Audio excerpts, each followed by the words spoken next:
see, I've always believed.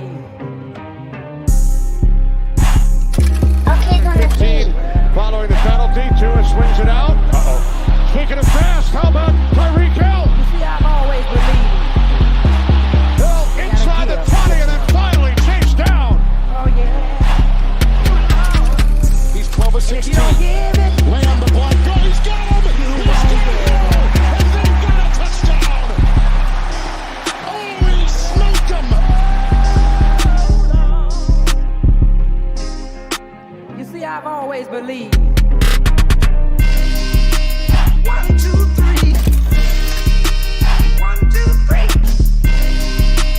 1, 2, 3. 1, 2, 3. Welcome, everybody, to another episode, another live show of Inside Leverage.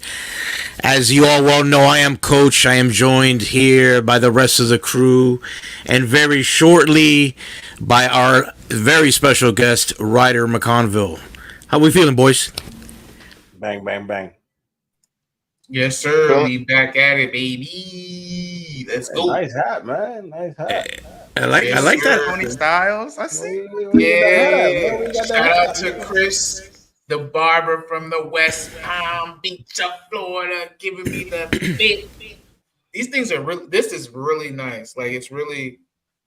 Once you guys get one, it's like really, really nice, bro. Hold on. I gotta get me one of those hats. Yeah, man. Wait. Speaking of hats, French, what do you got on there, man? Look at you. Who, me? Yeah, what is that? We just want to show off hats. That's what we're doing. I had this sitting up there on that top shelf, and I put it on today. But we back, baby. Please check the store, Inside Leverage store, up and running. Get your swag, get your gear. We got new product dropping, like depth chart, baby. But listen. Without further ado, we got our guest here, Ryder's joined us. Let's give a nice warm welcome to the man, the myth, the legend, Ryder McConville. What's going on, Ryder? What's going on? What's up, guys? Do I sound good? Yeah, man, you sound great. Okay, cool. All right, man. So, obviously, we all know who you are. Some of us that are watching right now probably know who you are, but we got to go through the usual, the usual standard explanation. Go ahead and tell all our viewers who you are.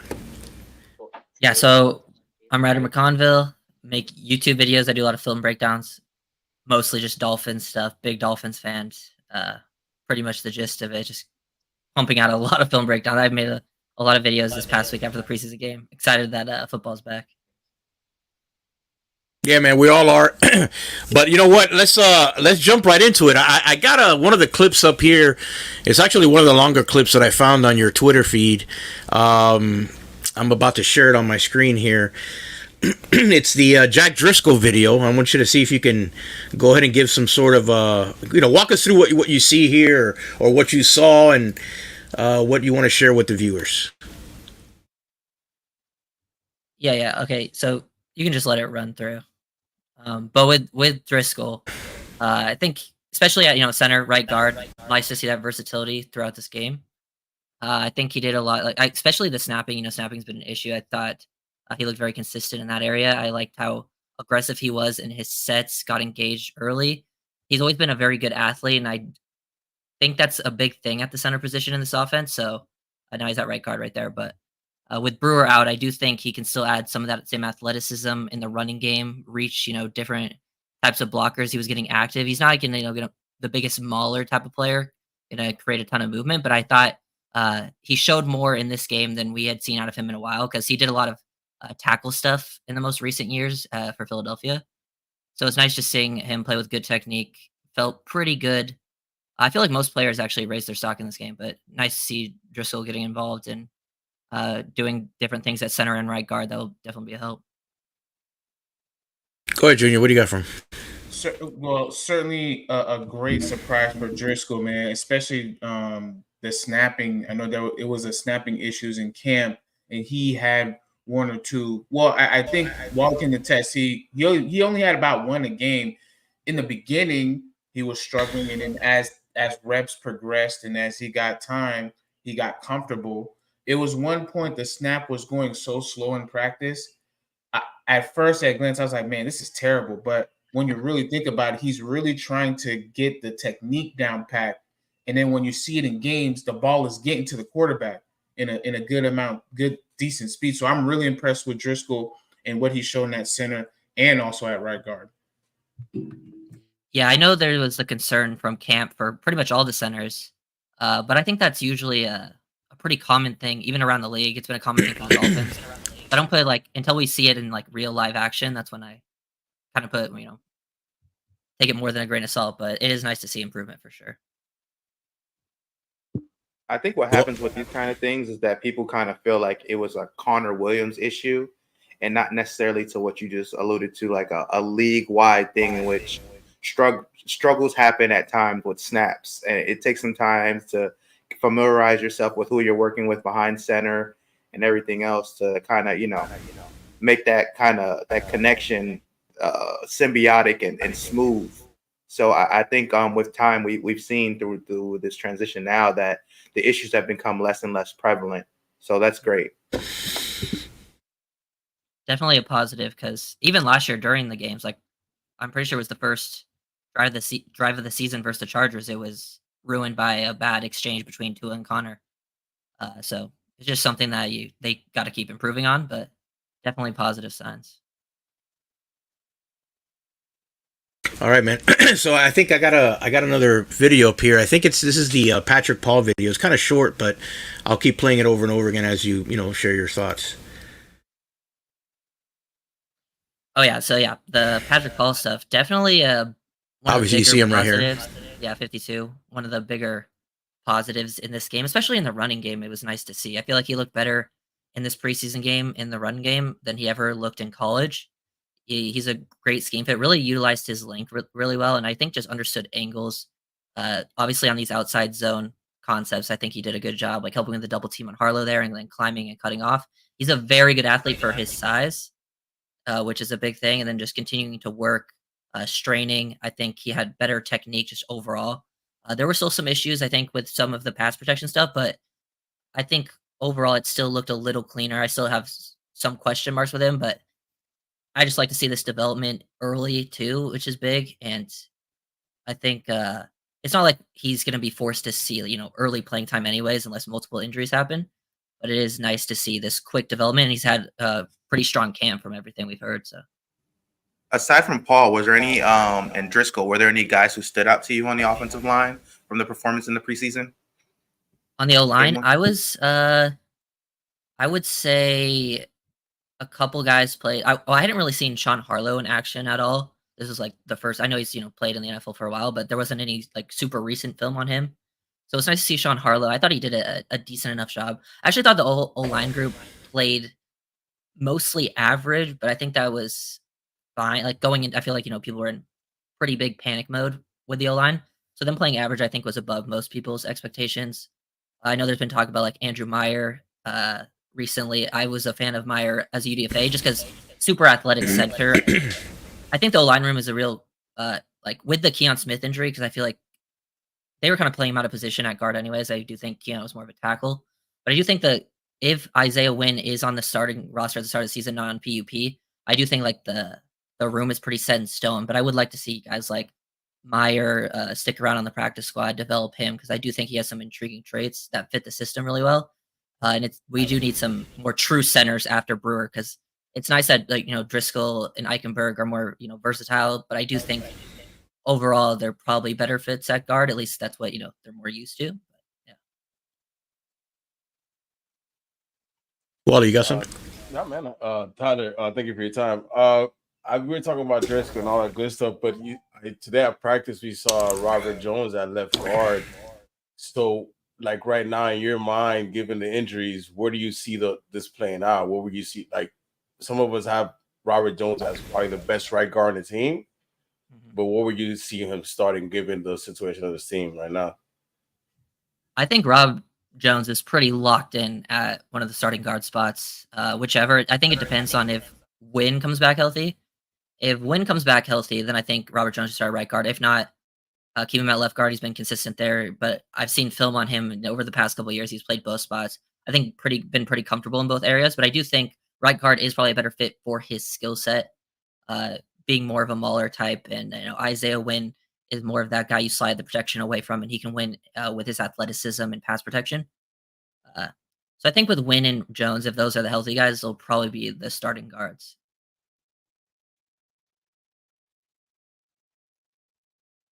Yeah, man, and he got the orange jersey, so Robert Jones, I felt like Ryder solidified for sure that left guard. I know this might sound a little controversial, but I do feel if Myers does continue to improve and he shows out, I feel like he might take someone's spot on that line on the 53. I don't know who. I may be reaching, but I just got this feeling that he will be on this spot if he continues, because he really showed me a lot of good stuff.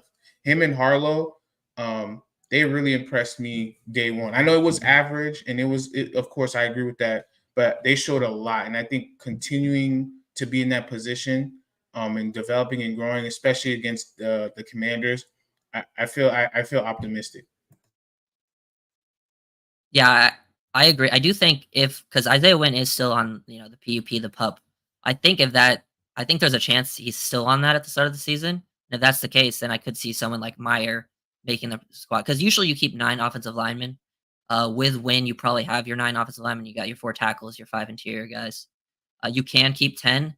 I just don't know if they're going to keep. I think they could have kept 10 if Keon Smith stayed healthy, because they were trying him out guard. He'd done a lot of good stuff at tackle last season. I think it depends because for me, you got to look how these guys are performing in preseason. Like how well, if they're like really standing out, then you kind of have to keep them, because then other teams are going to pick them up.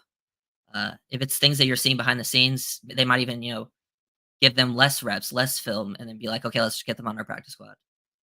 This is probably the toughest 53 cut down that I can remember. Like I'm going through and I feel like it changes like every week with the players I want. Like Patrick McMorris balling this last weekend definitely shakes up the safety room. And now he's making a name for himself in practice too. Because we didn't really hear too much about him at the camps until this game. And he does seem like more of a gamer type, just with his instincts, physicality. You get to show that stuff more often in a game. You know what's funny is that's actually the next clip that I was going to pull up for you.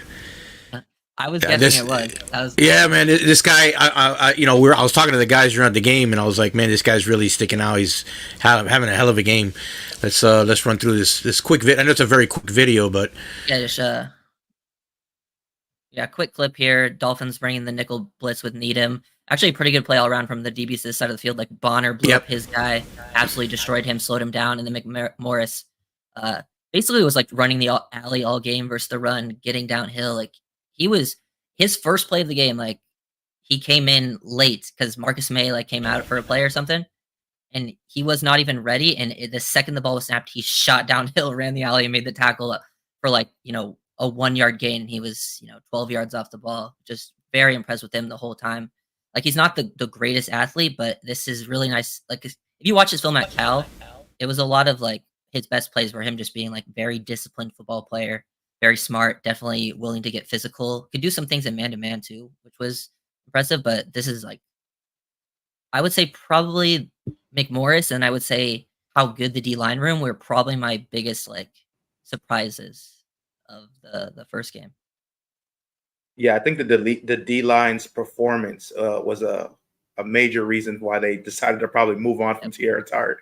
Because, man, those guys look fired up, all of them. Yeah. I saw the Tierra Tart thing this morning, and like for a second, I was like, oh, wow, I was a little surprised. But then I thought about, I'm like, Tierra Tart does have that, like he's a very talented player, but he's always had that stigma around him, like not getting along with coaches, effort problems, those things. So you don't want to see it for yourself. It was a low risk, high reward type move. Didn't work out. But then I thought I was like, yeah, every D lineman played great. I mean, it's really good news for a lot of the guys that are playing more than nose tackle, one tech type players. Like Benito Jones is now a starter in those base packages. It helped Brandon Peely, who looked really good in the game. Isaiah Mack was a very big surprise, who played really well. He did. Neville Gallimore might have been the most dominant player up front the whole time. And he did it from multiple different spots. And everyone else, like I think Jonathan Harris had a solid game too. Probably forgetting someone, but they all played really well. Even Leonard Payton, the UDFA, had some big plays late, especially playing as like a bigger edge. And I noticed that out of his Colorado film, he was like not the strongest player, but moved really well for his size. And I think that's kind of where he would fit best in those types of situations. All right, French, this is right up your alley with the Trench Gang, brothers. Well, thank you so much for joining us, Ryder. Man, this is right up my alley. As you can see, I'm healing from the scar, but I'll show you after the show. Ended up getting a trench tattooed on this side, so I'm trench affiliated. But just to stay on the trench side of the ball, when you talk about guys like Gallimore, who, in my opinion, just looking at some of your film breakdown, this guy just dominated at the point of attack. Can you go through some of those plays or what you've seen in some of those plays, whether it was his leverage, whether his technique, whether it's just some of the things that you might have seen? And I want to piggyback that with a second one after that. Yeah, so with Gallimore, I mean, I've known about Gallimore because he was a decently high draft pick out of Oklahoma. So I definitely remember watching his film kind of the draft. I know he didn't live up to expectations in Dallas. And watching his film, that was the hardest I've ever seen him play. Like he was playing super like aggressive, like he was hitting people. That first step was really, really nice. And like it was a combination of the first step, but while still keeping like that lower leverage. Like he was bull rushing tackles, like combining speed to power, and then versus like guards and centers when he wasn't playing like as a bigger edge type thing. He was beating them with his quickness because he definitely has very good like linear athleticism, and even showing off some bend, like more bend that I'd seen out of him too. He was just playing like a completely different player. I was actually very impressed with Gallimore's game. Definitely playing like a man on fire. And just to piggyback that, because I know Coach was mentioning also the secondary. You mentioned McMorrison. What did he do to really raise his stock? I know that's something that you mentioned on one of your breakdowns, that he kind of raised his stock as on the team. Can you give me any idea of what you've seen from him on the tape? Yeah, so one, he was just all over the field. I did always like, if you watch some, I did expect him to be like a quality tackler and play with good instincts, but I feel like that was even elevated above expectations. Like he was reading things very, very quickly, playing just with a comfortability. I feel like comfortability is very important in these preseason games. Like look how some players play a little nervous, and he was not at all. And I also thought like his transitions were really good too, because I really wanted to see his coverage, and I was like waiting for him to get targeted, and he made that pass breakup later in the game. Showed off really good like understanding of the play, like finding the number 3 on the backside. But his transitions, I think even McDaniel talked about it, like his transitions a little bit in an interview. But he definitely looked a little more cleanly because he did round things off at Cal a lot, which got him into trouble in coverage.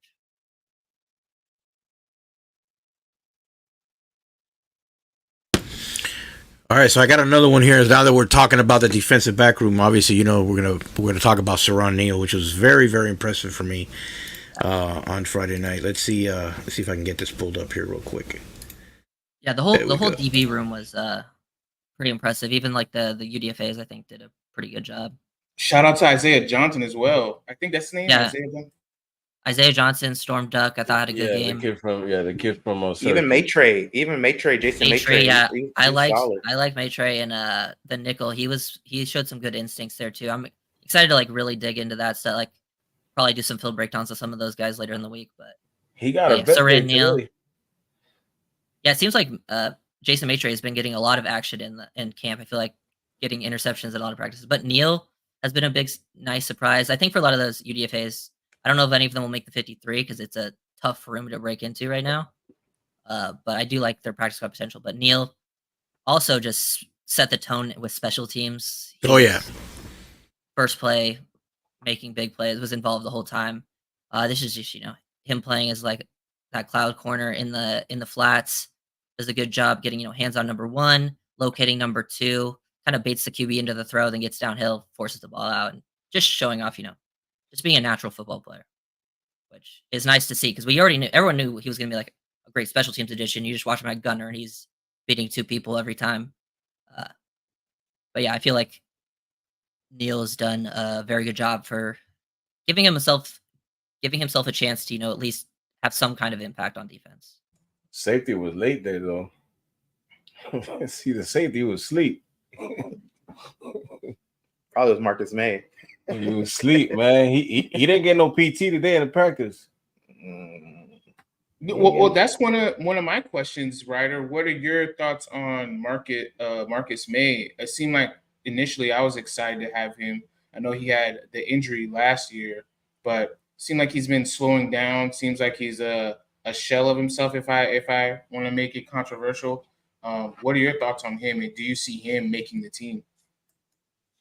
I think he still has like a decent chance of making the team. It's going to be interesting to see how many safeties they actually end up keeping, whether it's 4 or 5. But one thing I did notice in the game is Elijah Campbell and May actually were the starters instead. And I like to notice like the rotations. And Campbell came out first, so I even think the team might have Elijah Campbell ahead of May. It will be interesting to see how the rotation plays up next week. But yeah, I didn't come away from the game too impressed with May. Like I don't think he played horrible, but we'll definitely see in the upcoming weeks if he can show any improvement. Yeah, when you factor in May and then you have Elijah Campbell, you have McMorris who's stepping up and playing better. I mean, I don't know if there's a lot of room there to keep a guy who isn't playing special teams and isn't like highly productive. And I just don't know, man. I don't know about May.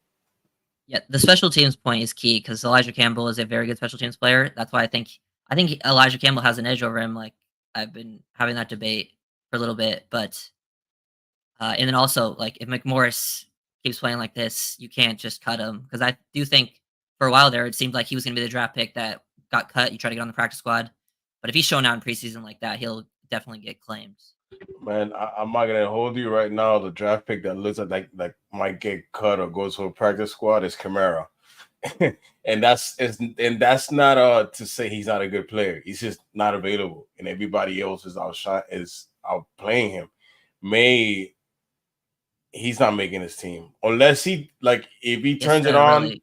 Yeah, like we're not gonna be we don't get to see the other practices after Thursday, so. Maybe he turns it on then, but listen, even Perry's making plays. May is Tart's version of the safeties. He's a Tart version of the safety. He's doing nothing, man. It looks really bad, in my opinion. Yeah, I'm gonna keep a close eye on him next game just to. I've been really focused on him in this preseason week 1 game. Like I've watched so many people, but I have been watching a lot of the secondary, so didn't see too much of an impact from him. And then to touch on I do think Kamara will still make the team. Yeah, definitely.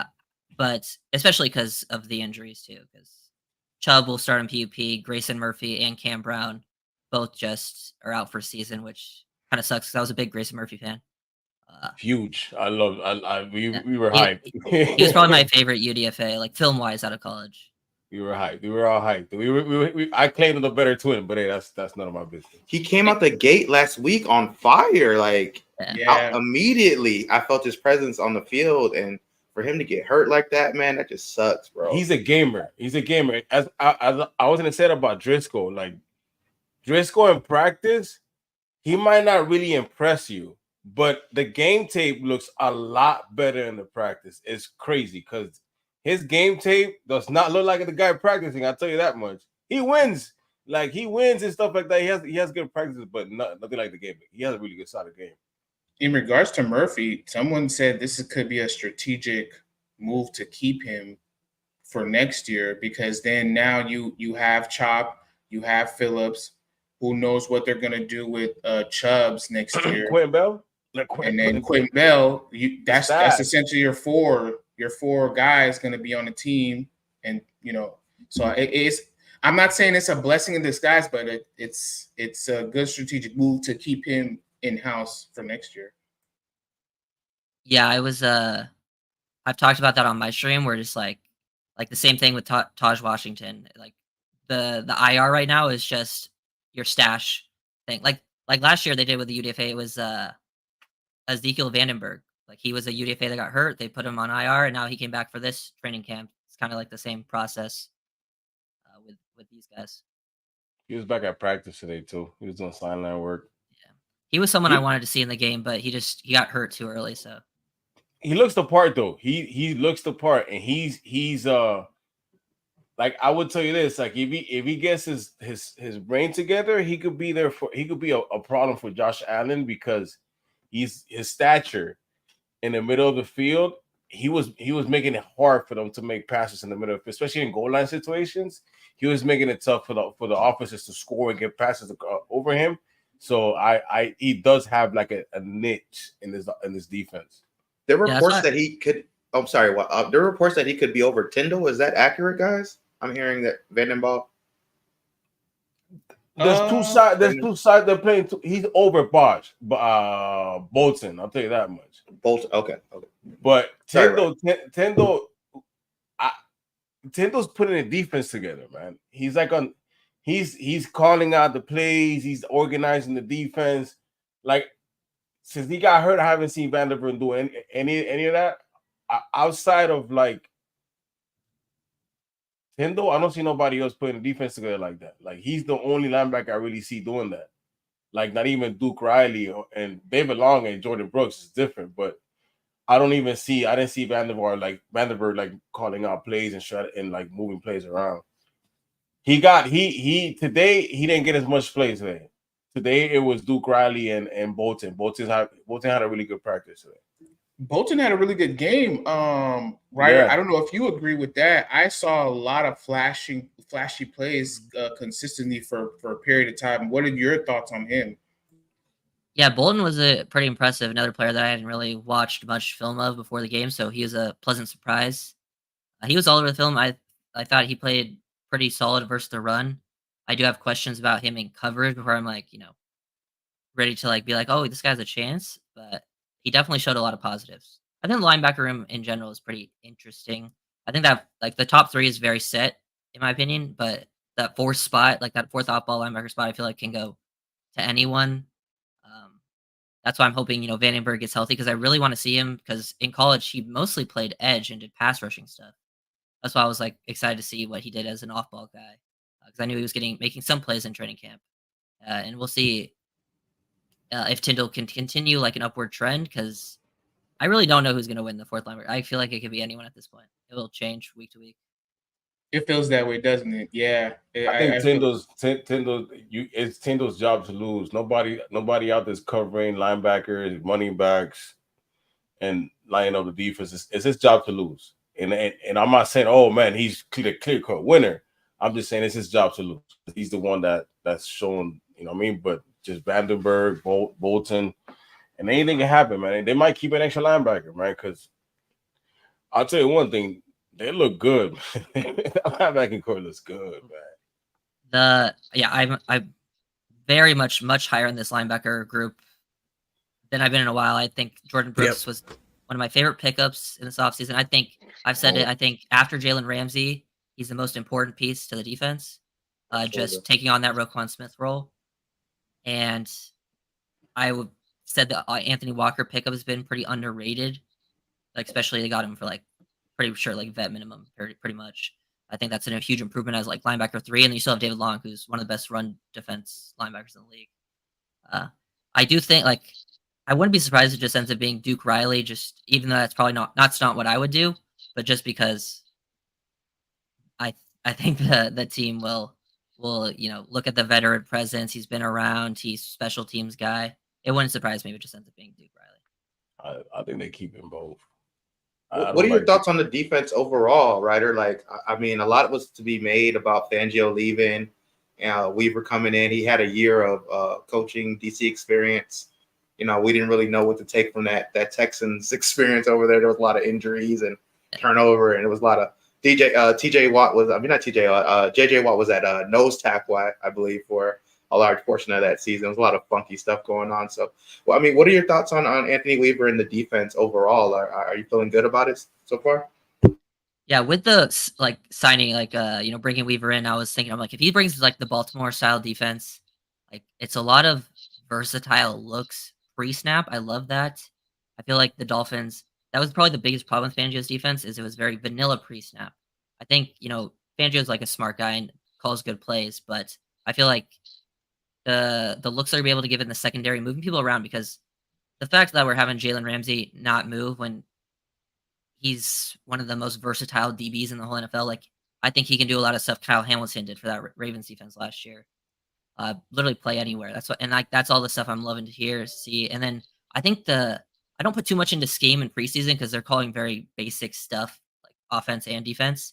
Right. But I think I liked seeing how aggressive the defense was with their run. Yes. They were downhill. The DBs, especially, even like the outside corners were getting involved. Like when they was getting to their side, like Bonner got involved, Isaiah Johnson got involved, like even Storm Duck got involved. Like they're all like getting involved in run fits. All the nickels were for sure getting involved in run fits. But Patrick McMorris was making plays from 10-yard depth, like at the line of scrimmage versus the run.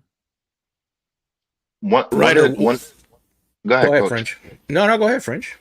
I was just going to mention one of the things you hear a lot of the folks talking about with watching the defenses with the installation of this Weaver defense. Nobody really looks lost. And one of the things I noticed specifically when watching like the secondary and watching even the young DBs and pass coverage, one of the things we kind of killed Noah Igbenogany about was not turning his head around. And even when guys got burnt, you seen them turning their heads around to locate the ball. Even Storm Duck got burnt on that one play, but he turned his head down to locate, and they're fighting through the catch, which is what we've seen in practice. So, I feel like that's going to pay dividends. Have you seen kind of some of that as well? Yeah, for sure. I think especially like last year, I think like even players with like was Kader Kohu or some of the safeties last year. I think one of the biggest problems with the defense in the secondary, in the linebackers too, was communication. Like the communication was really bad. Like that's where they gave up all their big plays, whether it was underneath crossers, deep dig routes with the secondary. That was like a big like problem for the defense, and I feel like that's just looked much improved. And the defense, I feel like the defense is also playing with a different fire under Weaver, that because clearly they had problems with Fangio. But yeah, it does seem like things are being coached up better. I also think Fangio just didn't want to be here. But lots more hands-on balls, ball skills, understanding your positioning, your leverage. Do you turn into the receiver? Do you turn away to play the ball and locate? Those all seem like it's becoming, more like cleanly done. So. Yeah, Ryder. So I know there's been a lot of talk here tonight about the defense. I want to talk about the offense and one specific player that I'm personally very excited about, and that's Jalen Wright. Do you have any specific thoughts, or what was your initial impression of him? I know it's early. I know it's just still first preseason game, but what were your initial impressions of him? Breaking his NFL ice. Yeah. So starting with Jalen Wright, I actually live in Tennessee, like right near Knoxville. So, and for one of my jobs, I work for Sports Info Solutions. I go to the Tennessee games. So I went to every Tennessee home game last year, seeing Jalen Wright a lot. Was probably the perfect fit for the offense, even though Tennessee ran no outside zone. I don't think I ever saw Jalen Wright run an outside zone concept one single time in college. But his skill set was like the ideal thing. And also I think meshes in pretty well with what they needed. Because, obviously people talk about the speed, but I think his footwork, vision go underrated. He obviously has good size to him. And that was like the biggest thing I wanted to see is with rookie running backs is how comfortable they look. Are they indecisive? And I thought he looked pretty decisive. I expected him to look explosive and all that stuff. Making the big play off that he like bobbled that screen, or whatever, and ran reverse field. Like that's stuff I kind of expected him to see. But I like the first 3 reps of him on outside zone. One went for 2 yards. Sort of made that adjustment, but I just feel like he made the correct reads. He got on the right path, and that's like the biggest thing for me. And then like his touchdown was really good anticipation and really good footwork, which are like the little things that go kind of unnoticed. Like with running back play, I watch I think a lot of the best running backs, like one of the most underrated things is like running backs that use patience and like they press the line of scrimmage. It's something all the great ones do. They press it. 1, allows blocks to develop, and 2, really manipulate second levels defender. It gets them to commit to a gap, and then you anticipate. And I feel like Wright was even showing signs of that in the first game. So I think the sky's the limit for him. I think him and Achan are like the ideal kind of future duo that you want in this backfield. So it'll be very exciting to see. I think he gets more work than people kind of expect, especially as the season goes on. Well, it's funny. It's funny you say that because my quick follow up question to that is, do you anticipate him taking over the running back major or primary running back duties this season, and at what point do you see that, if so? I don't know if it happens this season unless there's injuries. I still think, they're going to give Raheem a lot of work. I wouldn't be surprised if there's certain games down the line where Wright technically gets like the most rushes, especially if people are kind of banged up. They want to utilize Achan to like give him like the high quality touches, one where you could really get him going. So it wouldn't surprise me if that ends up happening, but I don't know if he'll take over the starting role because I still think even though the starter will be like Mostert technically, I still think Achan is like the biggest part of that backfield. Yeah, I think he's up next. I tend to agree with you. Yeah, Ryder, a hot button on the show over the last couple of weeks, the tight end room. What are your overall thoughts on the tight end room? I thought Hayden Rucci had some good reps in the blocking game over the weekend. I don't know if he has an opportunity to make the roster. A lot is being made now with the injuries of Tanner Connor and Jody Fortson. I'm not sure what their availability looks like for this weekend. But what is your overall views on the tight end room, and who do you feel like is going to be the tight end one this season for the Miami Dolphins? Well, the tight end room, I'm actually pretty intrigued by this group. It definitely compared to last season. It's a very interesting group to break down because Durham Smythe and Julian Hill are your clear like why tight ends, your inline blockers. I actually think Julian Hill is probably the best blocker on the team, like with his physicality. I think Smythe is just like the more overall consistent player, understands the offense at a very high level. Very excited about the Johnny Smith signing. I think that's exactly what they were missing last season at that tight end role. They needed someone that you could. There were so many, like, if you go back and watch the Dolphins' offensive film, there were so many times where like a guy underneath was like decently open because of how much depth the linebackers were gaining. And I think having a guy like Johnny Smith, who is probably, I think statistically, he's the best with the ball in his hands, tight end. Like, I don't think he's like an elite player, but I think he's elite with the ball in his hands. And I think that's where he can kind of shine. They're clearly, using some different packages for him in these practices. So I think, that's your clear top three. And the Dolphins, since McDaniel's been the coach, they've only really kept 3 tight ends. So I wouldn't be surprised if they just keep 3. But I think this room, potentially, they might keep 4 on the main roster. I think they're going to try to keep multiple, at least 2 of those guys on the practice squad if they can. I like what Connor's showing. I feel like he's developed. Connor is another one he's more of the F tight end. He's in the mold of a Johnny Smith, but he plays more fullback. He's been playing fullback a lot. I think he does a better job at fullback on the move as a blocker. And he's obviously a former receiver. It's nice to see him finally getting involved as a receiver this past game. Hopefully his injury's not too bad. And then Fortson, I still want to see more from Fortson, but he's another one with a unique skill set. I think I wouldn't be surprised if they just like maybe keep him as the 4th tight end and like he's your red zone threat because you don't really have any big receivers. That's really the only thing you need big bodies for within this scheme.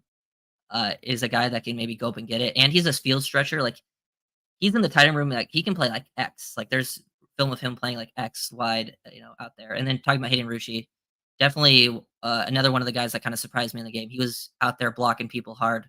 To me, practice, I feel like he's one of those guys that I would be pretty surprised if he doesn't end up on the practice squad.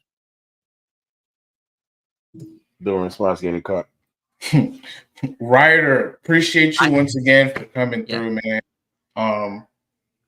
I'm so glad that you spoke. I have a comment about that, but I'm going to say that for after the show. But I really appreciate you.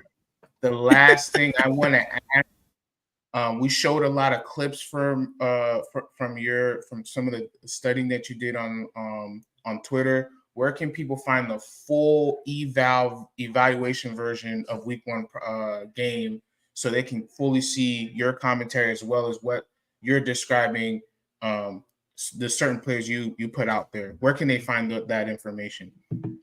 Yeah, just on YouTube, Ryder McConville, name right there, doing film breakdowns. I've been posting like at least 2 every day since the preseason game, and we'll continue at least getting film breakdowns out after pretty much the whole season. So that's where you can find me.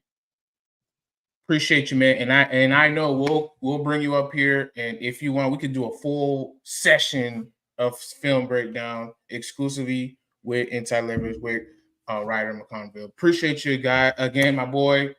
Any last words for Ryder before he gets going? I know you probably got a lot of more evaluations to get to. French, you got anything? Well, what I will say, Ryder, is as the leader of the linebacking unit. Here we go. Don't believe him, please. And a Durham Smythe advocate, tight end 1, number 3 in catches behind Tyreek and Waddle last season. Mr. Consistency, like you said.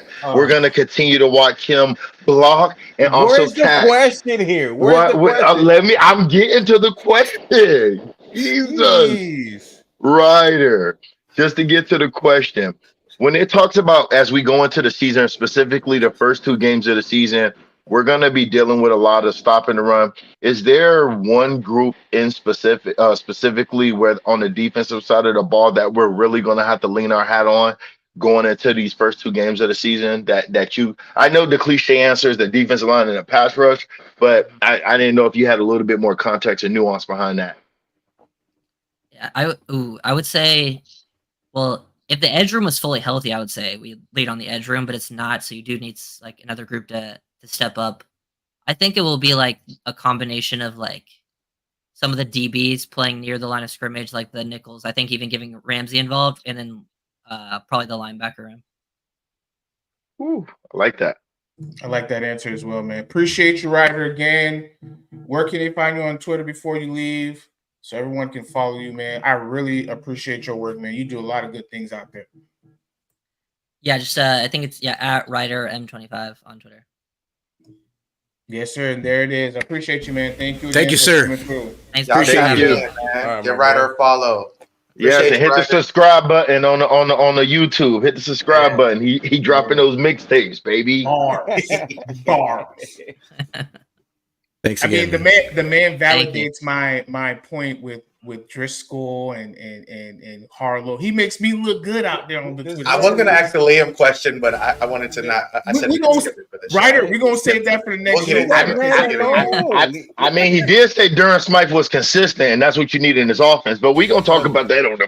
Fellas, this man has a life outside of this show. So, Ryder, you have a great evening, man. Okay. Thanks, man. Thank you, for sir. having me, guys. Have a good one.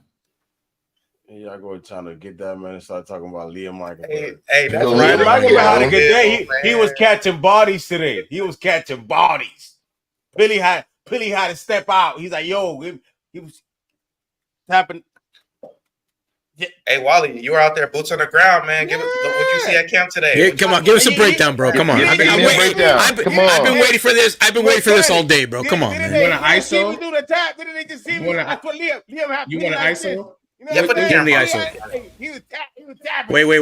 Give him the ISO. Give him the ISO. Nah. He got Billy on the floor. Liam was catching bodies. So what he doing? Catching bodies. And this gotta give him a countdown. Hold on. He's stacking days. We stacking days. I don't hear none of that. I don't hear none of that. Liam Mockenberg was catching bodies. You Liam haters. The goofy agenda lives. I'm done talking to you guys. This is crazy. I don't want to hear it. This is the crazy. No. I heard the line was really good today, though. Not gonna lie. I did hear the line was good today. Can the inside leverage page, Deborah, who's running the inside leverage page, can you go ahead and tag me again to that same Liam post that they tagged me in the last show when I said that Liam was the reason for the season, and they tried to kick me out of space? Tag me inside leverage. It seems that French He's took having the a nervous breakdown. Is he having a tantrum? Yeah. No tantrum. You gotta relax. Liam. So Wally, I have a question for you. What's up? Since Liam is the center for now, who has been the right guard, and have they been switching to kind of give other people like Driscoll or other left guard? It was Pancake, Robert Jones, Liam Eichenberg, Cotton, and Tista today. That's the starting lineup. Tista was out there catching bodies. He caught a body and said, "Yo, I'm out. I don't even do this work no more." Then Lamb was out there. He came back and gave some work because I thought Robinson thought he was, you know what I'm saying, when the big dog stepped out today, the big dog stepped out. How was Lamb looking? Lamb going through the motions, man. But he looked. That was the only thing I felt. My bad, Chad. I don't mean to cut you off, but that was the only thing I felt when he did that. He's coming back video and he's like, Frank. I guess I'm gonna come back and give y'all one last. You know what I mean? So like, I wouldn't be surprised if he, you know what I mean? I don't know. Frank, but why are you so loud, man? Why you sound so loud? I got the confidence. I got the confidence to Liam Eichenberg right now. I got the confidence of Liam Eichenberg. Wow, when you're the starter, when you're doing starter like activity. Wow, this is what we do. This is nasty work. This is nasty work because not too long ago, this man was negative, Liam. Every little pull a tweet. Pull a tweet everywhere. I don't need to pull a tweet. Inside Leverage tweeted me, baby, not you. No, they tweeted me. Hold on. Now you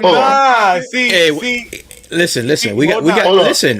We got some questions, man. We got some questions we need to answer. People are asking questions. You guys are like running off the rails. He wants to make it about him. Typical. Right. Oh, now it's typical friends. They get the questions. Look, let's get to the questions, man. Trey's asking. What the people want to know. It started, I guess. Sorry about that. It started the next preseason. If started start the next preseason. If started start the next preseason, who should start at center since Brewer is out? Liam. Do we all agree with that? I don't know if we're all happy with that, but do we agree with that? Let me ask you guys a question. You guys follow everybody? Did we hear about snapping issues today? No. Any noises about that? We didn't hear about that, right? Did anybody say that offensive line was getting pummeled today? No. There were no reports of that. No. Today was probably one of the most even days I saw. So yeah, look, Liam Eichenberg is starting center for me. Wally, just to clarify, did you say that Robert Jones was lined up next to Pancake? Yeah. At right guard? Sorry. Yeah, he was at right guard. Yeah. Cotton was at left. Okay. Let me see. What did I send you guys in the morning? What did I send in the morning, mechanic? I think you said I think it was how you described it, but I thought Robert Jones was playing a majority left guard. I did see Cotton at right guard. He did seem like he was much better. There's a play out there where he pulled as a right guard. No, it was AJ, Cotton, Liam, Jones, Teasted.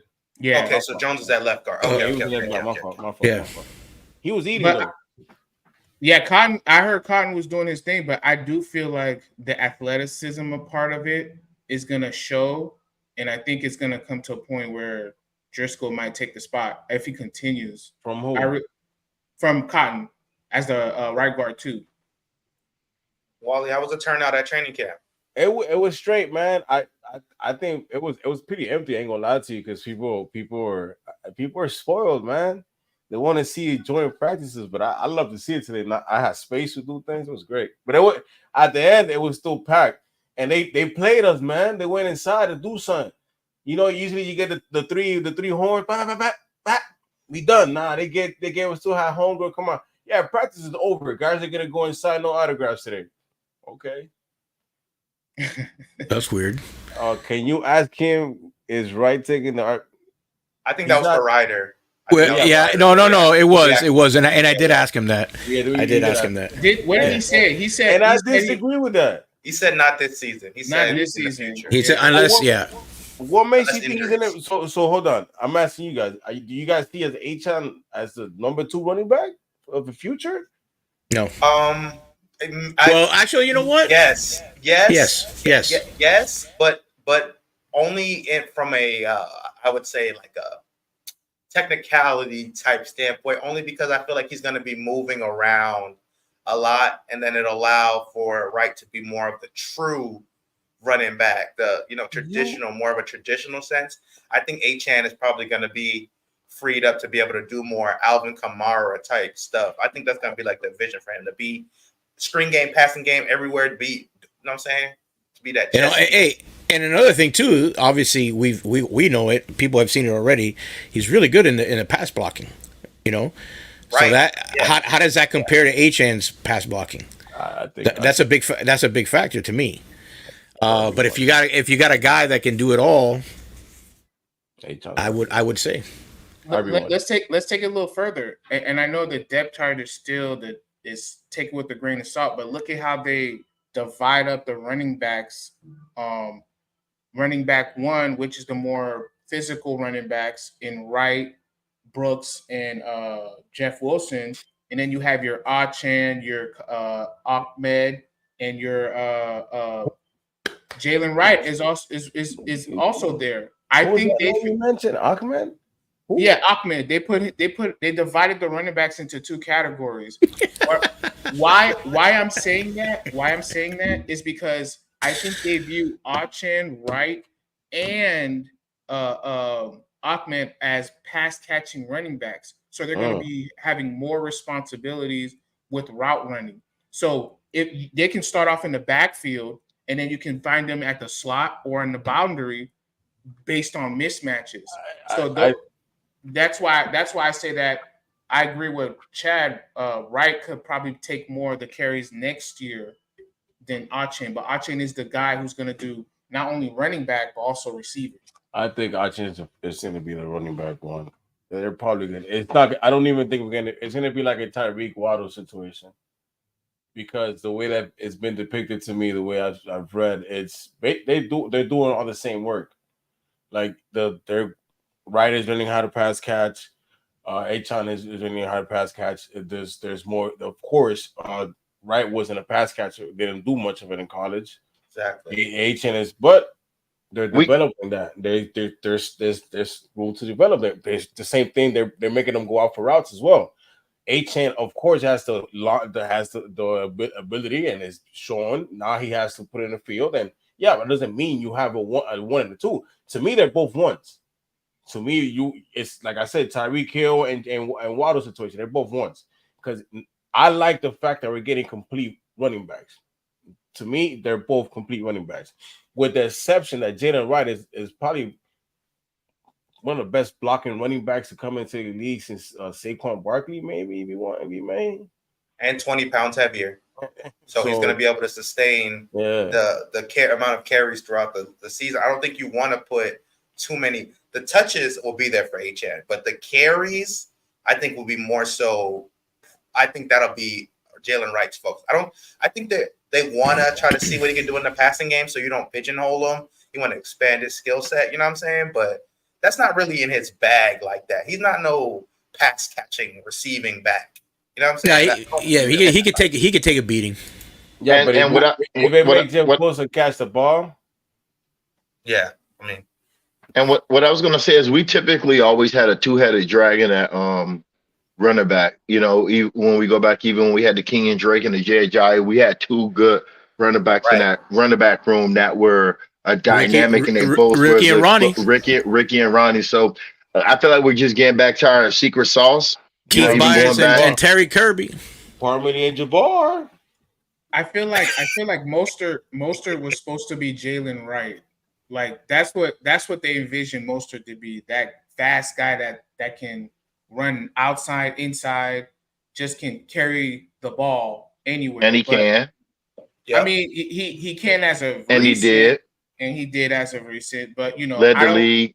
It's gonna be much better. Who fumbled on the Buffalo side? Who fumbled the ball in the Buffalo side of the field as a running back? Yeah, Mostert did. He made mistakes, but he got. Who also led the league and touchdowns at the running back position. Who broke the team record in touchdowns? Like, come on, man! Not on my watch.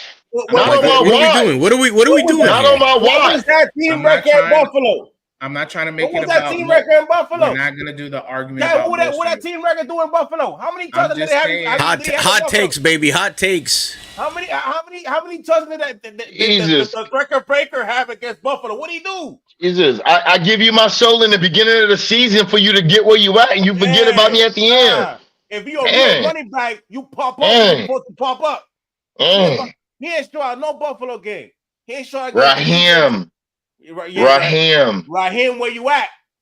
Raheem. Raheem, So are you saying kind of like Christian Wilkins in those bigger games? Yeah, we kind of needed a little bit more from Mostert. That's why he gone. But that's why he gone. But I do think Jalen Wright and Achane is gonna allow Mostert to not have to get the another ball, full season. He don't get the ball. He's gonna have a full season, and he is gonna be the lead back of the group. Let's be real. You know how McDaniel rolls. You know he loves Mostert, and you know what he did last year. He's gonna continue to be that way. But right in the beginning, I'm telling you, they acting like Mostert wasn't the reason why we was 9-3 at the beginning of the season. Man, watch your mouth. What do you do against Tennessee? I think did Tua not come off the field? Did two of them not come off the field with the lead? Now we moving into Tua. I think the point is that this year I'm not gonna. Anthony Weaver would have never let that happen. I'm not gonna not disagree. Wait a minute. Wait. Hold on. What'd you say about Mostert in Tennessee? What did he do? 96 yards, 2 touchdowns, 4.6 average. Woo! That's what he does. That's it. Bland, nothing. But that's what they. Two touchdowns is nothing. I guess it's nothing. Nothing. Wow. Nothing. You got to average 66 to get 1,000, my boy. He needed three. What do you need, Chad? Did he need another one? Did we need another one? We needed another one. We needed another one. So wait a minute. So it was Mostert's fault why we lost that game. Big players make big plays in big games, and Mostert does not show up in big games. Mm-hmm. He doesn't. Bro, the reason why we drafted Jalen Wright, the reason why we drafted Achane is because of Mostert. And all his successes, you still want to have a security blanket that's more than that you could depend on. Now you have 2 of them, maybe 3 or even 4 with Brooks, and 5 with Ingle, 6 with Connor to spike Mostert. And Jeff Wilson. With 2 are running too. 8 with Janu. Janu running reverse today. Janu. He running reverse. Yeah, I saw that. Hey, let me wait. A question to the panel: can Durham Smythe do that? No. Yeah. Oh. Of course he can. He's not that guy. Listen, let's not. No. I'm just. I want to make sure. I wasn't sure. I'm sorry. He's not that guy. He's not that guy.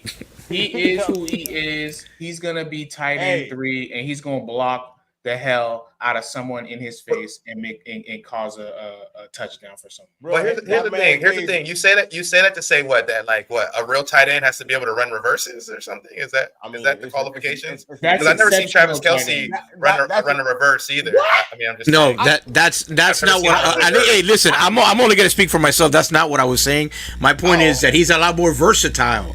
Hold on. Then Durham Smythe is. That's cap on you, Chad. That's cap. Because you see Travis Kelce damn near line up at quarterback. And play you do that. I've never seen him run a reverse. I'm just saying. I think Smith's skill set is unique, and that he'll be able to do a lot of different things. To say that he's tight end 1 to me is asinine. All three of y'all tight end lovers make one Durham Smythe. You got one person who could counter block. You got one person who catch the ball downfield. You got one person who consistently available. All that together makes Durham Smythe. Bam, bam. Let me ask you a question. Let me ask you a question. Tell that. Jonnu Smith was in the Arthur Smith running system, which is we got into arguments about bringing Arthur Smith to be an OC because he was good with the running game and all of that. There was no Durham Smythe in the squad. There was Jonnu Smith as the lead tight end. And that was a top rushing attack. And every rushing attack that he's been, he's the leading tight end as the lead blocker. So I don't know. Wasn't Smythe the leading tight end for last year's top rushing running back for the Miami Dolphins? I'm just saying. Jonnu Smith could do everything that man can. Didn't they draft a Mike Gesicki and still couldn't take Durham Smythe? What does that have to do with today? Hey, today is still happening. Today that's still current now. In my honest opinion, I feel like there's no really a number one tight end. There's tight ends with special. Nah, that's what y'all said about. That's what y'all said about Zach Sealer. Hold on, French. Let me spit game to you right quick. I think each tight end presents different skill sets that's going to help us take this offense to the next level. That's all I'm saying. You have Jonnu who can block. He can catch the ball. He can run after the ball or after the catch. He has that ability. You have Julian Hill who can do a little bit of everything, and then you have Smythe who can do everything too. But what can't Smythe do? What can't Smythe do? Y'all ain't said that yet. Run fast. When they reverse. Well, run fast. Yeah, run. He takes forever to run a post, man. You ever seen Smythe run a post?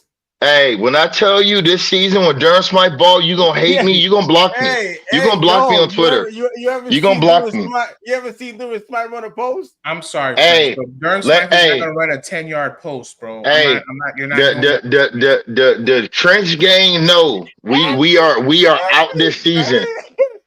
I'm not sparing nobody this season. How Durham Smythe is running a 10-yard post. A 10-yard post, Wally. Hey, French. The man gonna get sacked twice. Hey, trench game. Just remember they was on the other side of Durham Smythe. So when Mechanic started to backpedal, it's not about Durham. You ain't with us. You're not listening. You ain't with us. I will say this though. Chad was the only one with me. It may take him a little time to get down the field, but if that ball comes his way, is he catching it? That's and scoring. Okay. And he gonna score. Darren Smythe, come on now. But French, Chad just agreed. Jody Chad just agreed with me. No, he didn't. Julian Hill, they've all struggled with drops. All of the other tight ends in the room have struggled with drops the entirety of training camp. He said he's gonna take time to get 10 yards down the field. No, he did. Everybody takes time to get downfield. So does Tyreek. No, sir. Are you kidding me right now? Come on. You see what I'm saying? You see what I'm saying? Look at him. You see what I'm saying? You see what I'm saying? It takes time to get down the field? What? Yo, that was a crazy. Hey, listen. Tell Tyreek to race me. How about that? What? Race you where? To the $50 budget? Hey, listen. He might beat Tyreek if you hang a baked bean cans in front of him. He's gonna race him to the baked beans, huh? Yeah. Hey. My God. This season, every time Durham Smythe catch a touchdown this season, y'all gotta buy me a shot. How about this? All right, wait. Make your bet. We got another question. Let's make a bet. 5 touchdowns. He won't get 5. Okay. I think that's a good bet. Let's go. You said he won't make 5? I have to disagree. I think he can get. Ain't no way he can get 5. He's gonna get 3. I don't know. He can get 4. Ooh, Durham. Yeah, over under 5 touchdowns. Over under 5 touchdowns Durham Smythe. No, I think under. Under. Over. A-Chan gonna get more touchdowns. Wright gonna take touchdowns from. OBJ gonna take. OBJ, yeah. Easy. He gonna take touchdowns from him. Bro, you got Jonnu Smith. They got packages for Jonnu Smith. Gonna take touchdowns from. But wait, hold on. Let me scratch your head. Think about it. If you're in the red zone, that is where Durham Smythe eats as a guy in a short yardage situation. On third down, third and short, you never seen on it. Red zone. You never seen it. Get him a touchdown. You never seen it. All he needed is 5. He was open in the red zone a lot last year. I think there'll be opportunities for all the tight ends, to be honest. You never seen it. We seen Jonnu have a red zone touchdown today, no? They're gonna put Durham Smythe and Jonnu on the same field, and they're gonna give a screen to Jonnu. They're gonna and I'm talking to the people listening. To all 300-400 of y'all out there. See how he didn't bet? Remember how I told y'all about Zach Sealer and last season it sounded like witchcraft. Remember when they was feeding y'all the and I told y'all believe me. Oh, okay, Miss Cleo. Miss Cleo. Let's get to the fan question. We got a question, man. We got a question. Coach Smith's got a question for us, man. Shout out to Coach Smith for tuning in and watching this the riffraff here. Let's pretend Wynn and Brewer don't play week 1. Brewer, Lamb, Jones, Eichenberg, Jackson, and Driscoll. Safe. And based on today, Cotton. So who's the number 8? Javon Holland? No, man. No. I was gonna say, I mean, either Haynes. I mean Haynes. No. Paul? Patrick Paul? Patrick has Paul. to be. Oh, Yeah. that's he in on there? No, he's not. So it's got to be, It Yeah, has to be. Paul. Patrick Paul. I believe right now Lamb, Patrick you got Paul. Paul Lamb. Hey, and look, Mayer, whatever his name is, he's putting good reps out there, man. I don't think he makes the team. Junior does, but I don't think he makes the team. I don't know about he might not. We're going to do another bet for that one. What about Mata? What about Mata? Matos, he makes the team. Matos? He's international. He's a PS. Yeah, international exception. Yeah, so Yeah. But I mean, but it, you know, what I mean, he's sitting at the table. Every tackle. Look, every tackle has been looking good. Outside of Lamb, I right tackle. When he plays left, he looks better. You know who didn't have a he had like an even day was Ryan Hayes. I think, Ryan. That's what I was saying. He's fringy right now. He's fringy. I don't know about that. I don't know if he makes it because he's fringy right now. He's fringy. If you have Jackson and T-Stead as your starters, Lamb and Paul as your backups, and then you have Jack Driscoll who would also play tackle. I don't know if you can keep a Ryan Hayes on the 53. No, he's not making the team. Nah, he's not making the team. And then you have Mayer. Like you rather keep Mayer and see what you got there in the future because he. No, I'm talking about in the practice squad. I don't know if he makes it. That's my thing. I don't know if he makes it. And this is where I was telling Chad, and Chad called me crazy, and I'm gonna call myself crazy too. I don't know if Lamb will be here because I think Driscoll can play right tackle, so he can play essentially center to right tackle, and then you have the Paul at your left tackle backup, and then you can add Driscoll, Andrew, and Harlow. So we cut it Lamb. We cut it Lamb. That's my crazy take. That's my crazy take. I know it's crazy. I know. When I said it, you ain't never say that. You ain't never say that. Remember when we was all kind of no. Listen to me. We was all kind of saying it too when we were talking about like when people were excited to come back to the team, and we were talking about when Lamb shot the videos like, I guess I'll give y'all one more year. And we were all saying we're excited that everybody came to the team, but that was the one thing that was kind of, the head scratcher of that kind of video where it was, like he was just drug into, into the commitment. He wanted to retire, bro. So I'm giving you all credit. I give you credit. It's not credible. I take the credit of truth. It's not like French. You said it, and then you said it literally today, like you said it a while. Well, I kind of pointed it out in chat, and you all kind of also alluded to it, and we all kind of talked about it. So that's kind of why I was. Usually I'm the far left on these things, and it seems crazy, and then y'all come over with the drifting of the wind and be like, we were here too. Yeah.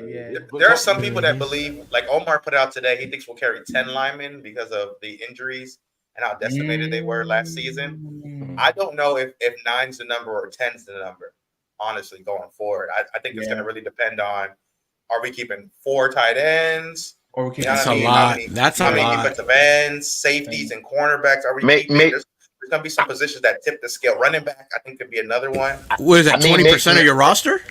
I was gonna say maybe we could do that and start trying to slot people based on maybe that's another show. We could start trying to slot it.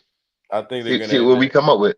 It's gonna be tough to do some cuts though. I mean, we could call the first 30. We could call the first 30, but it's the back 25. It's the back 20 Man, you can't even. Bro, but you know what? You got Tyndall and Easy who may not even make it through, bro. Like it's That's what I'm saying. We got to do it, bro. It's gonna be fun. This is a great problem to have, bro, because that means that you have a plethora of talent. But for years past, it's like, man, we don't have enough. And now you're like, damn, it's gonna be tough to get rid of some of these guys. It means that, Chris Greer's done a good job stacking the back end of this roster. Goodness. Last year was tough too. Last year was tough, but I think this year might just be a little bit tougher. Wally, you see him? Like, is anybody gonna defend me on this show? Don't let Chubb come back before week 1. If Chubb come back, it could only listen. What if Chubb don't go on the pup like everybody thinks? Like, what is French's problem? Can somebody when I said Chris Greer hit on. When I said Chris Greer hit on all the draft picks, y'all told me I was drunk. Everybody. No. Wait. Hold on. Time out. This guy. You know what? This guy. Listen to the shows.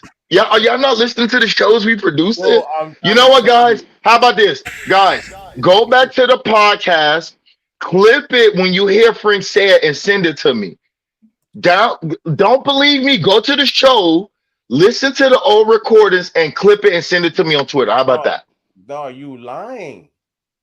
The Trench gang gonna send it to me. Yo, your people are gonna not believe you because you're a liar. You're gonna be the boy that cried wolf. Hey, Charmaine. I'm the boy that cried. I'm the boy that cried Sealer. Oh, now we going back to Sealer. That's all you got. What else we got, bro? What else we got? Any more camp questions? No, I mean, what were your overall thoughts on the offense and defense? I mean, you said it was pretty even. Anybody? What I wanted to talk about. Who your standout to the day? Go ahead. Yeah. What I wanted to talk about, bro, is they were breaking down into like special teams, and there wasn't a coach not coaching, man. Like you have Fuller talking to Weaver. I don't know the name of the other coaches, all right? So that's your business. But they were talking to coaching. They were coaching like the linebackers coach, the inside linebacker coach. They were talking and they were talking fundamentals, and it translates to the field. The first time, Vic Fangio never did that. Sam Madison was here, great cornerback. I never seen it. The communication you get that these people are doing, the coaching and the isolation they're doing each position group, it's gonna pay dividends, and that's my main observation in camp. Get me out of here. What are you doing?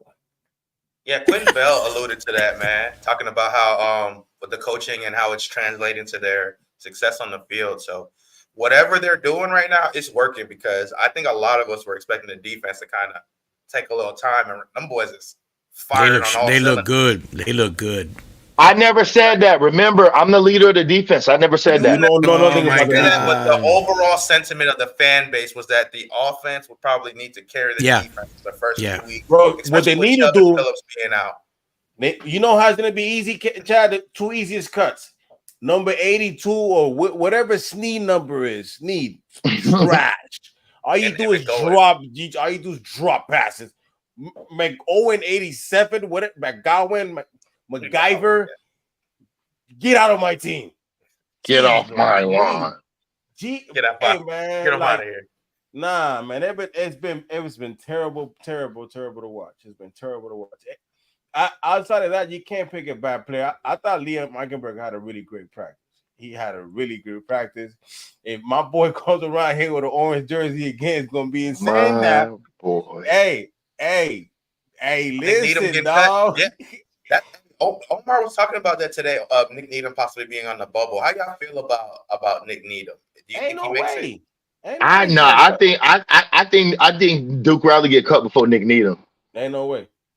Nah, bro. I don't think so. Please tell me who in this team could play slot better than Cater, could play outside and come over here and these crazy fronts we're gonna have and back end fronts play safety. Can Storm Duck play slot, or am I tripping? Do you trust him to do that in a big game? Come on, Maitre, Kohu, Needham. Those are your, and then Ramsey, of course. Maitre was getting barbecue today. Oof. That's Malik Washington. They're playing a lot of zone, but Maitre was all right. Nah. Maybe he doesn't, but that's interesting that he'll be on the bubble. If Nick Needham doesn't make this team, that means we're gonna have, like Chad just mentioned, Jalen Ramsey play a lot of slot and do a lot of quick integral switches. I'm out with putting Cater in a boundary. I don't like Cater in a boundary. I don't care. Do you think they'll keep 4 DBs? I mean, safeties instead of 3, and then keep the corners? Which will be your 4? It depends, dude, because you got Poyer and Holland who are locked in, right? Elijah Campbell locked in because of his special teams ability and all that. You know what I'm saying? He's locked in.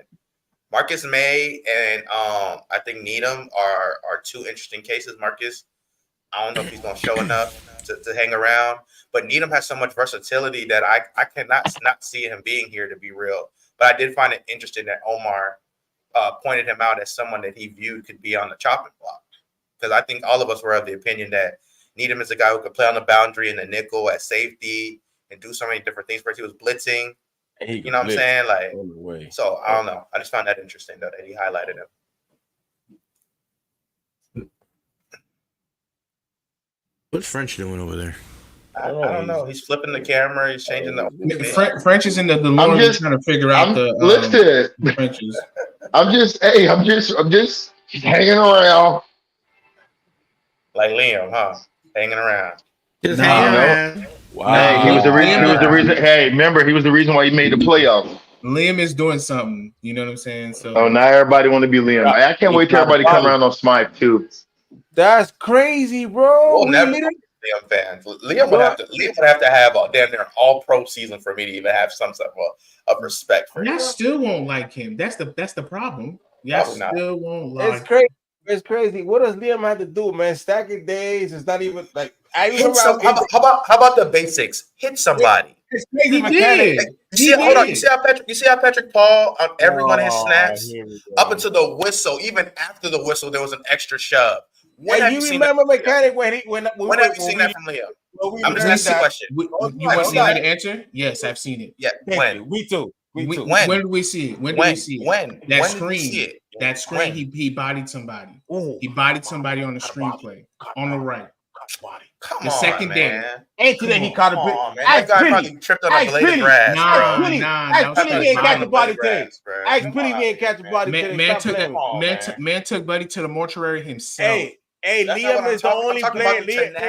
I'm talking about the nastiness, the aggressiveness. Oh, now he got to guy body somebody. That's not nasty. That's not nasty. Come on, man. Mechanic. Right. When Liam Meikenberg is the only player that if he wins, it's bad for Tua. That's crazy. Right. You know who he is?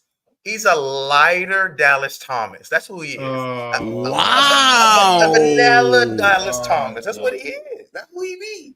That's who he be. Wow. Let me ask you a question. Thomas-esque. What did Dallas Thomas do when he left the Dolphins? I think Liam should. He stacked him days. That's what happened. He stacked him. Was it Dallas Turner or Billy Turner? Billy Turner. That's Billy Turner. Dallas Thomas. You're thinking Dallas Thomas. No. Are you the leader? Did I say Dallas Thomas? Did I say Dallas Turner? No. Wait. How are you wait. How are you the leader of the trench gang and you don't know what these guys' names are? No, he got the name wrong. I just corrected him. Are you listening, Coach? Yeah. Are you listening? Fresh got it right. Are you listening, Coach? I'm pretty sure I said Dallas Thomas. Yes, you're not listening. Wow, first time ever. First time ever. Wait, first time ever. Nobody's listening to the show. Nobody's listening to the show. I think he was referring to Billy Turner, who turned it around. No, I was not. I was talking about. But his name was Dallas Thomas. No, his name was Dallas Thomas and Billy Turner. I thought you said. No, that's not what you said. I thought I did. No, actually, I'm lying. Chad did say Dallas Thomas. He said it on purpose. You meant Billy Turner, French. That's who I was referring to. French meant Billy Turner. Yes. French is not a sabotaging show. Bro. Yeah, and Chad didn't mean that. He said Dallas. I'm pretty sure I said Dallas Thomas. No, listen to French. You did. I heard Dallas Thomas. Yeah, I heard it. Anyway, he's not a sabotaging show, bro. But you meant Billy Turner, Chad. That's okay. It's okay. Everybody's who I meant. No, he's not not. what I meant. You meant Billy Turner. He turned it around. He got a career. Hey, I see what you're doing. Yeah, you meant Billy Turner, Chad. Yeah, That's what you did. He stacked You them meant, days. you stacking them days. Big Okay, dog, can we send Liam to Green? Can we send Liam to Green Bay too then? Yeah, I said Billy Turner. Yeah, let's send him to Green Bay too. Nah, So let's see. He's disciplining that I would well. love the same way he played out with Rodgers and Billy Turner. No, but you know the difference is. Billy Turner got a great O-line coach, just like Liam got a great O-line coach. And then what he started doing? You know what he started doing? Hey, Butch can't save everybody, dog. At some point, He's saving Liam. He's saving Liam. He can't save them all, bro. Stacking up days, though. I applaud his effort. Sound like a hater. He's never gonna give up. Butch ain't the type to give up and quit. Sound like hating to me. Anyway, on that note, any closing comments before we get out of here tonight? Liam, keep stacking them days, big dog. You know what I'm talking about? Tendo, I see you. Cam Smith, I see you. Easy E, welcome back. You know what I'm talking about? Let's go, man. Shout out to all the charity cases on the offensive line, man.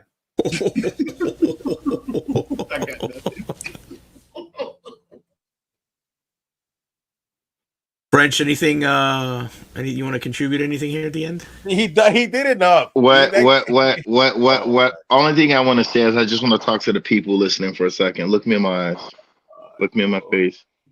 Go back to these other podcasts and clip these audios because somebody's lying to you and we need to figure it out. So I know what I said. And when I said it, they said French is drunk. And when they said it was context. You need a better camera. Something isn't up. It's not a better camera. This is me leaning into the green screen, Wally. Thank you, sir. You look like Green Zordon screen. right now. You look like Zordon. Gordon from But then when I brought the camera back and showed you when I brought the camera back and was over here by the TV, you told me I was doing too much.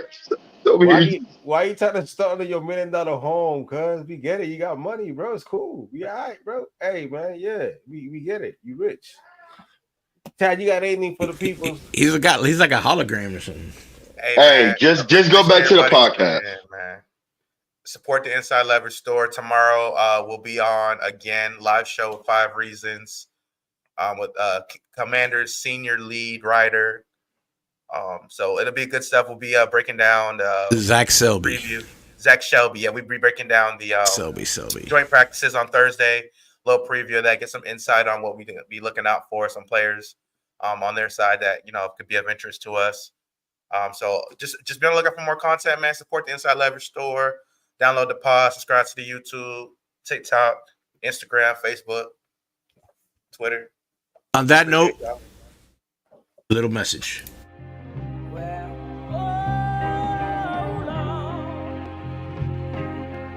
You see, I've always believed.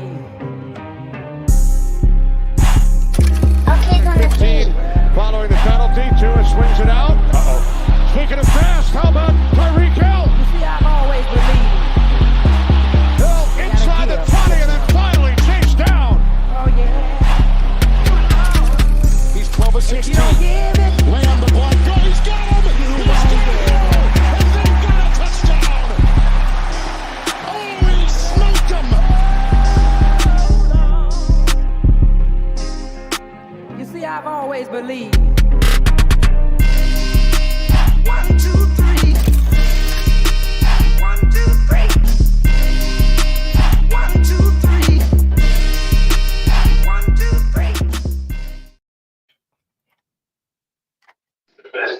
Hey, that's really my joint right there, boy. I'll be in the background.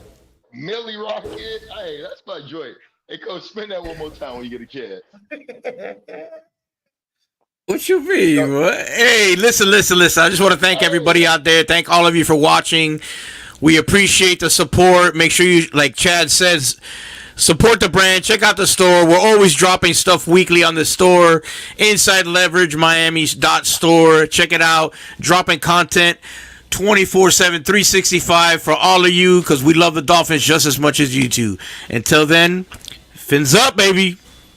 Fins for the win, baby. Fins for the win. We cast it wide nets, baby. Y'all see it? Hey, just know we cast it wide nets. It's all French.